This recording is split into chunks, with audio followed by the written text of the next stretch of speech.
Tonight on Dreadful Visions, every house makes strange noises from time to time. But when those sounds start coming from above your ceiling every single night, you might not be living alone. Story 1. Someone was already living in my attic. Ethan Carter had been living in his first house for just over 3 weeks when he heard the footsteps for the first time. The small 2-story home sat in a quiet neighborhood just outside Columbus, Ohio. It wasn't old enough to be considered historic, but it wasn't new either. Built in the late 1980s, it had the usual creaks that came with changing temperatures. Friends told him every house had its own personality. After a while, they said, you stopped noticing the noises. At first, Ethan believed them. The sound came a little after 2 in the morning. Slow, heavy, one step, then another. It seemed to travel from one end of the attic to the other before suddenly stopping. He lay awake for several minutes, listening. Nothing else happened. The next morning, he laughed it off and blamed the house settling. 2 nights later, it happened again. Same time, same slow footsteps. This time, they lasted nearly a minute. When he mentioned it to his next-door neighbor over the weekend, the man shrugged. Probably squirrels. They get into attics all the time around here. That explanation made perfect sense.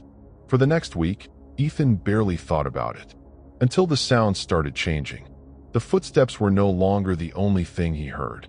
Sometimes it sounded like something heavy was being dragged across the attic floor. Other nights, there were slow scratching noises that seemed to move directly above his bedroom. Then came the coughing. Just once. A quiet, dry cough. Ethan sat straight up in bed. Animals didn't cough like that. He grabbed a flashlight and climbed into the attic. The insulation covered everything in thick pink rolls. Cardboard boxes from the previous owner still sat untouched in one corner. Cobwebs hung from the wooden beams. Nothing looked disturbed. He climbed back down feeling embarrassed. Maybe he'd imagined the cough. Over the next few days, little things around the house started bothering him. His cereal seemed to disappear faster than usual. He found the kitchen chair slightly pulled away from the table after he was sure he'd pushed it back in. A bottle of water he didn't remember opening was suddenly half empty. He blamed himself. Living alone made it easy to forget small details.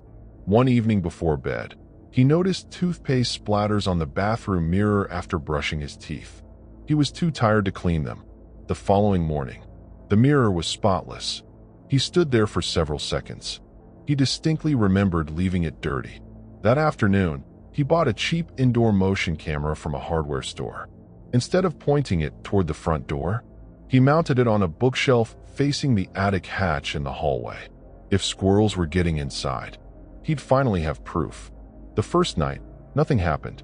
The second night, still nothing. On the third night, Ethan woke just before dawn with a strange feeling that someone had been standing outside his bedroom. He reached for his phone. There was a motion alert from the camera. Time recorded, 2:17 a.m. With a racing heartbeat, he opened the video and pressed play. The hallway remained completely still for nearly 30 seconds. Then, the attic hatch slowly began to open from the inside. The attic hatch slowly began to open from the inside. At first, Ethan thought the video had frozen. The hatch moved so slowly it was almost impossible to notice. Then a pair of bare feet appeared on the folding ladder. A man carefully climbed down into the hallway. He looked to be somewhere in his 40s, wearing faded jeans, a dark hoodie, and socks that were filthy from weeks of walking through insulation. His beard was overgrown, and his face looked tired. But what disturbed Ethan the most was how comfortable the man seemed. He reached the bottom of the ladder and didn't move. For almost an entire minute, he simply stood there, listening, not looking around, not searching the house, just listening. Then, as if he knew exactly where everything was, he quietly walked into the kitchen. The camera couldn't see what happened next. The recording ended a few minutes later with the man calmly climbing back into the attic before sunrise. Ethan replayed the footage 4 times. His hands were shaking so badly, he nearly dropped his phone.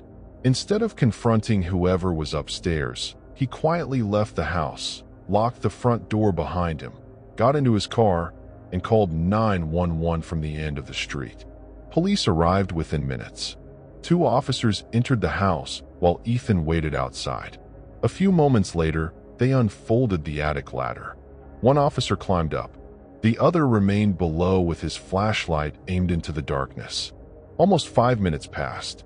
When the first officer finally came back down, his expression had completely changed. The attic wasn't empty. Hidden behind the insulation at the far end was a small space that couldn't be seen from the access hatch. Inside, officers found a sleeping bag, bottled water, canned food wrappers taken from Ethan's trash, spare batteries, a flashlight, several changes of clothes, and an old camping stove. The man himself was gone. A small vent on the side of the attic led onto the roof, where investigators believed he had escaped moments before the police arrived. As officers documented everything, one detective discovered a worn notebook tucked beneath the sleeping bag. Every page contained neat handwritten observations. Most were dates and simple notes. Left for work, 8:03 a.m. Returned home, 5:42 p.m. Ordered pizza, Friday. Falls asleep watching television. Front door always locked by 11. Ethan felt sick reading them. The stranger hadn't just been hiding above him. He had been studying him. The final page had been written the night before. There was only one sentence. "I think he's starting to notice me." Police never found the man. Investigators believed he had secretly entered the attic while the house was vacant during the sale and had remained there unnoticed for weeks, quietly living above the new homeowner. Ethan moved out less than a month later. The house was eventually sold again after extensive repairs. Before handing over the keys, he gave the new owners one piece of advice. It had nothing to do with locks, alarms, or security cameras. He simply told them that if they ever started hearing slow footsteps above the ceiling in the middle of the night, they shouldn't assume it was the house settling. If you enjoyed this story, don't forget to like and subscribe to Dreadful Visions for more realistic stories inspired by everyday fears that could happen to anyone. Sleep well tonight, if you can.